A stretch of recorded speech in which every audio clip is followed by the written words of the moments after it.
Welcome to the Future Proof Leader podcast. Today I'm so excited. I have Lindsay Friedman. She's the founder of LT CareNav and CareBloom Inc. Welcome, Lindsay, to the podcast. Thanks for coming on. Thank you so much for having me. Now, I'm excited for this podcast because it's such a different topic that I'm used to, and it's such a relevant thing going on today in our lives that's personal. So, why don't we just start by you telling the audience a little bit about what you do, what your mission is? So again, I've got two companies, LT CareNav and CareBloom, and they are both serving the long-term care, senior care space. And what we're really trying to do is support families through aging and support family caregivers because there's a lot of complexities and a lot of challenges that come with aging and caregiving. And we're trying to meet people in two different places and to help solve a couple different problems. So I know you have these amazing tools we're going to talk about today, or systems, or a lot of important questions that we should be asking right now. So we'll kick it off. We'll dive right in. So from the provider side, why is having a consistent flow of quality leads so critical right now for long? So I think there's a few things that go on with providers. One, the systems that are in place right now are about mass lead generation, unqualified leads, lots of names one name being sold to lots of providers. And most of these providers are small shops. They're small businesses with people who really care about the families they're serving. And now they're chasing leads. They're picking up the phone and calling someone that's probably been called 20 times already. So the time that they're wasting doing that becomes time is money, right? So that's a big part of it. And also because of this broken lead system, the families are being inundated.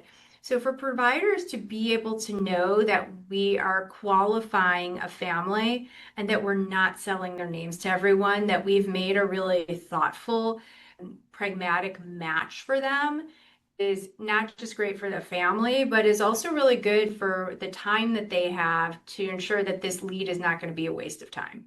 And that's so important. So from the family perspective, I have my father-in-law living alone. My parents are starting to get into those spaces where they're starting to have some issues, right? And the only thing that I'm thinking about, man, what's going to happen? I'm running my business. How am I going to find quality care for my parents that is trustworthy? Because you're right, there are a lot of ads and stuff, and you don't really know who to trust. And when you're talking about your health and your well-being and taking care of a loved one, that's really important in that space. So I think that is a really important point. Now, with the aging population growing so rapidly, what are the challenges we're facing there? So we're looking at system collapse in many different ways. One, we don't have enough professional paid caregivers to even support the aging population. So that's one big piece of it that we're going to be hitting here really soon. Now, another piece of this is that sandwich generation is now getting pulled to take care of family members because the folks who didn't prepare for care don't have the finances to pay for it. So we are now going to have an aging population that is going to struggle to pay for care that is available, and it's only going to drive the cost up. And we're going to hit a place where it's going to be unaffordable for almost everyone. And even if it is affordable, you're going to be struggling to find really good quality care. Yeah, I mean, this definitely hits home too, because my grandmother recently passed away. But in this situation, I'll just get personal because I'm a personal kind of person. But my mom, working full time, my grandma got very sick, had a stroke, was sent to the hospital. Well, she couldn't go back home. There was no plan in place. She had to go to the nursing home. There was no other option. Well, so now my mom has to struggle, basically, managing her job, making sure to visit my grandmother because my grandfather's older too. And it's, I guess you don't really factor in the fact that even if the older generation has their spouse still living, that's still a tremendous amount of responsibility. And it's very tasking on their bodies to have to take care of their spouse. So that pressure on the children become accelerated. So now you have your mom, your dad in independent living, nursing home. You're feeling guilty. You're trying to leave work. You're trying not to lose your job. It's unfortunate because I really do think there was in our specific case, like what did we have? What were the options? I don't think we knew. I don't think my parents knew. My grandma passed away, but it's disheartening to know that she passed away in a place where she didn't want to be. I wonder if maybe we understood the system because it is quite confusing what you're allowed, what you're not allowed. My grandpa's living, but so is my grandmother. It's different. There's so many situations, so many stipulations around it. I can definitely understand how that could be. And it is scary to think that as the baby boomers are kind of getting older, or is that the generation, the baby boomers? Is that the big generational push that we're talking about? Yeah, there's like 10,000, over 10,000 baby boomers are turning 65 every day. Oh my goodness. And so that is a big part of this escalation of people aging, right? But I think the other thing we're starting to see, which it's, I have somebody that I work with who he runs a site called 62 Who Knew, and his big thing is like longevity is a double-edged sword. And we as a country are not prepared for the longevity we're seeing. So not only are we getting more people becoming old, they're living even longer. So we're outliving normal times of retirement. So we don't have the money saved. Care is getting more expensive because as we age further than we have before, we need care longer. So there's so many things at play that really make it important that families are responsible for this on their own, because I don't see a system government change coming in time for families to be able to salvage something. So it really is going to come back to yourself. Yes, and then there's a whole new thing to think about. Now I'm in the technology AI IT space, right? Especially among 55 plus demographic, technology and AI is kind of a sore topic. They're either embracing or they're not doing it. They're not open to it. So what are you seeing? Where does that fear come from? I think that generation is still a little older, still more private. They don't want their data sold. It's a vulnerable population when you start getting older, and there is a lot of bad apples out there, right? Yeah. And even in the lead gen space, there's some people who might provide, you might actually get placed or get some service out of it. But even in lead gen, nobody wants to be bombarded. No one wants to think that they've become a commodity, or they think their data is a commodity. They think their name is a commodity, their email address. And that's playing a lot into how people are facing like the technology that's here now. I don't think in 5 years or 10 years we'll be seeing the same kind of fear, but it is definitely here right now. So how can we make technology feel more approachable, trustworthy for people who may be quite skeptical about it? I know how like my team and I are approaching it. We are humans first. We are people who are in the space who have done this professionally. We've been professional caregivers, we've been senior care advisors. We are in the space in a human way and have worked here. And what we've built is a way to help more people, sort of how you're automating a lot of what you do. That's what we're looking at it as, especially with like a LT CareNav, is the data you're giving us. If you were to give it to an elder care attorney or a senior care advisor, you would pay hours and hours and hours to have this data analyzed and to come up with a plan. That's where we're having the AI do it. And I will tell you, if you're paying these people to do it now, like your elder care attorney or senior care advisor, they're most likely using a software. I would imagine, yes, of course. They're using a software anywhere, but they're still charging you the same. So we're giving you access to the software, and we are still people here on the back end. We still are a tech company that has a phone number that believes that we are here as people and are really the providers that we're matching you with are not just signing up on our site and we're saying, hey, thanks for that. We are vetting them. You can see our interviews with them on our podcast. So it's very human first, and then the AI is just doing the data lift. So let's go through a scenario. So let's say my parents, I need to find care. Okay, so what's the first step? So my mom, let's just hypothetically say this. My dad just had his knee replaced, pretty good shape. Let's say he has a stroke, and we need to get him care. So I'm going to tell you right now, I have no clue where to start. So where, with your company, what can I do? Where do I start? How do I get through this? And I think there's a lot of things that go on here, and that's why there is no one provider that is like your surefire solution. Because as you said, I don't know what kind of care he needs, right? Right. assessment number one. Do you know how much care costs? I know nothing. So, like, if I were to come to your company, how can you help me through this process? So we actually start with 6 questions. We make it really light and easy. There's other assessments you can do to really dive in more. But if you come in with answer 6 questions, then we can run you in and we can start bringing you in more and answering more questions. But even the 6 questions are going to give you a really idea of where you fall for the kind of care you need. What does that look like? We can tell you what kind of care you need today, 5 years from now, and 10 years from now, using health data to do the analysis. Wow. If mom needs home care today, that doesn't mean she needs home care in 5 years from now. Okay, that makes sense. Okay. We escalate.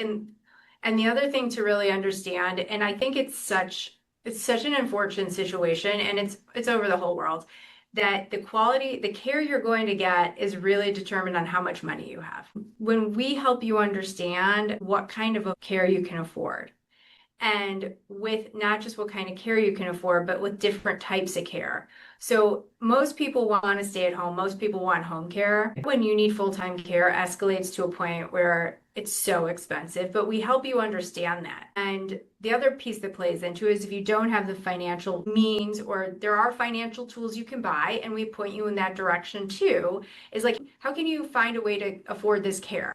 And that could be through one of the 17 financial tools that we have that you can play with, or it might be Medicaid. And Medicaid is not failure in this case, it really is not. So how can you protect your assets as you get to Medicaid? So we walk through like multiple different scenarios of like, what is this going to look like for you physically, for your caregiver burden? You don't want your family member to drive themselves into the ground, right? How are you going to pay for it? So I will tell you, it is the going back to the financials, right? So when do you start this process? Because I guess maybe my outlook is bad. I came to you when my dad had a stroke, and now I need to figure everything out. So, what is the realistic situation of what people should be doing? Because I feel like there's definitely a lack of knowledge in this arena.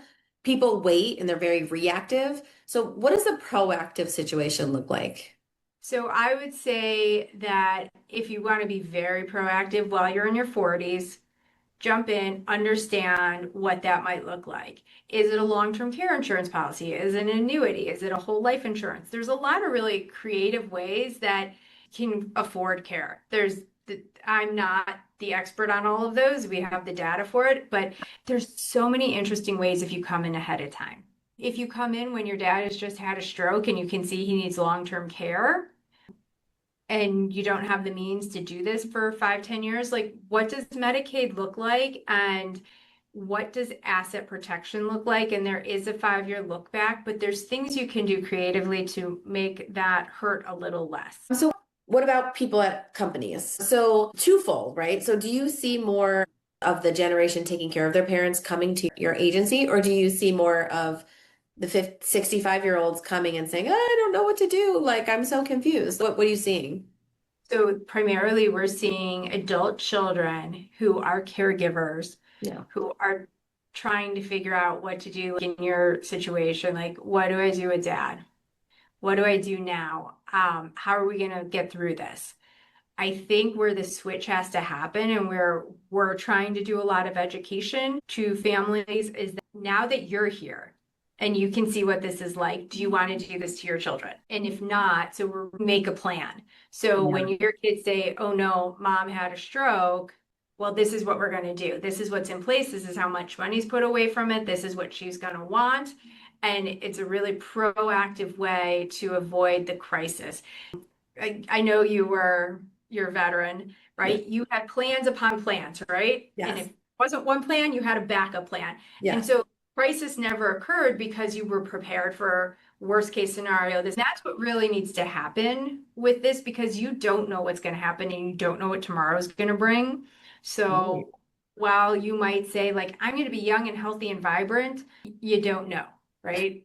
Yeah. I mean, things can change by the day. You plan for your kids' education, you plan for your retirement, you plan to live a healthy life after your whatever at a certain age. But I don't think I've ever heard people just in conversation talking about planning to care for their parents or I just think that's just not something that we think about, unfortunately. So that's good that there's a place you can go and it's rare, right? So I guess I just asked my way into the last question. I said for individuals or families thinking ahead, how should they start preparing now for long-term care, especially as the costs are just going to go up for care. So I guess the answer is to contact agencies, and they have many ways to vet and figure out what your situation could look like. If you are being reactive and you're at that spot where you're just looking for care for your parents because you're at that point and you haven't planned, there's also solutions for that too. But you work with people not just for that, just that immediate answer, but to evolve their plan over time.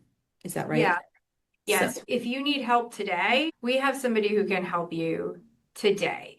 And actually, we've really worked hard to say, even if you can't afford someone to help you today, we've accumulated a list of thousands of nonprofits and social services across the country that you might qualify for. And so you can use our tool and also understand what might be a good fit for you based off of what's in your county or what your diagnosis is. So that is one thing we really try to help people in crisis because that's a really hard place to be. And then if you are young and you're just planning, we can help you too. So we cover that whole continuum. that's very reassuring and comforting to know that that's out there for people. You have me thinking I should definitely be planning a different way. So for people like me listening, and maybe you're kind of putting out a new idea in their brains. So where do we start? Where do they start? How can they find you? So ltcarenav.com, and it starts with 6 questions so you can get comfortable with what we're providing. And then we like to dive in a little more, get it more personalized. But we do 6 questions. We are not selling your name and we're here to support you. So you can also just reach out. That's amazing. I'm not ending this podcast without talking about that watch. So Care Bloom side of the house. Can you just give a little bit of information about the Care Bloom side of the house so that we can understand what's available with device wise? Yeah, so with Care Bloom, it is a caregiver support tool. So as you said, it's a watch, but your loved one wears a watch, and we call it like a virtual caregiver. We can tell you all of the things that they're doing around their house. We alerts. We can tell you if they haven't taken their medicine or if there are changes in sleep or toileting behavior patterns. We can tell you if they went into a room they're not supposed to or if they left the house. So it's very much like having a home care. If all you need from home care is a companion, we got you covered. And actually, if you go to ltcarenav.com/podcasts, there is 25% off Care Bloom. Yes. And there's also a download to a free ebook that I wrote about planning and what to start with and what you're looking for as you do this. That's really important because you mentioned earlier in the podcast, I feel like, and I've seen this in my family, everybody wants to stay home. Parents, they don't want, they raise their families in their homes. They built a life. They don't want to live in a nursing home until the end of their days. Like I say, I will go forever feeling bad for my grandmother having to end her life that way. Having an ability, a mechanism to track them, but also giving them that independence is giving them so much more, their ability to stay home and to be there. And my dad did not have a stroke, folks. But if he did, and I want to give him this watch, or maybe he has dementia. I have friends that have their parents have Alzheimer's and they can't sleep at night. Parkinson's, Huntington's disease. They have a hard time sleeping because they just don't know what's going to happen. How do you go to work and worry about, is your parents turning on the oven? Did they take their medication? What is going on? Is there a way to track, as I'm at my job and now my mom's at home, she has dementia. I don't know what's going on. So there's an app that families can watch. They can control all of the alerts that they're getting, so it's up to them. So if the alert is don't leave the house, we can let them know that they're leaving the house and then they can redirect. Obviously, without a person there, it's a phone call or something. Right. We're working with home care companies to start to get enough home care company presence across the country where you can actually have them help monitor. So if there isn't, in case of an emergency, the home care company can actually respond to that for a service fee. So we're really working on that model because we do feel like in the case of an emergency, even if you can't afford home care, maybe sending somebody out is more affordable than leaving your job. Absolutely. Watch your parents on your app. You can see what they're doing. So you can see how they're moving around because I am still under, in most cases, when they have the cognitive abilities to know they're being watched, they shouldn't, right? We don't want to Oh, be watched all the time, right? that's true. In the bathroom or sitting on the, if you want to scratch your butt, you want to scratch your butt and not have them watch, right? Let's be quite honest. That is so true. Not have that, I think, still provides a level of dignity that I think everybody deserves. I do too, but I guess I'm thinking also though, and this is so sad, but like my pap, my grandpa, he has a system with his neighbor. This is the only way the neighbor knows if he's alive or not. They have a system where he turns his lights on at night on his garage, and he told his neighbor, if I don't turn it off in the morning, something is wrong. And of course, like I don't have a way, maybe I do now, but like I don't have a way to know what he's doing and just the peace of mind. And I know you said some people don't be like being watched and stuff, but there might be. But just the fact that you can customize it, right? I can put different parameters on it and change it by the day. Is that true? Can I Your change change it? by the day. Yep, That's so it's cool. super easy to go in. And so when care plans change, we change. I love that. Okay. Yeah, because medication must change Yep. for, yeah, all the Yep. time. So And it's super amazing. easy to use. Awesome. And now that is a different website, or they can go to LT CareNav, or is it Care? Yeah. So they can go to ltcarenav.com/podcast to get the discount if you want to find out more about it. And there's a link there to back to CareBloom as you can go to carebloom.com. Love it. Okay. Lindsay, it's so informative. Thank you so much for being on the show. Such a cool, unique topic that's so important for people to start thinking about if they haven't. To our listeners, if you haven't had a plan, I think obviously now's the time. And for those who don't know, didn't really think about it for your parents, we all love our parents. You got to have a plan. So thank you, Lindsay, again. And to our listeners, thanks for tuning in to the Future Proof Leader, and we will see you next time.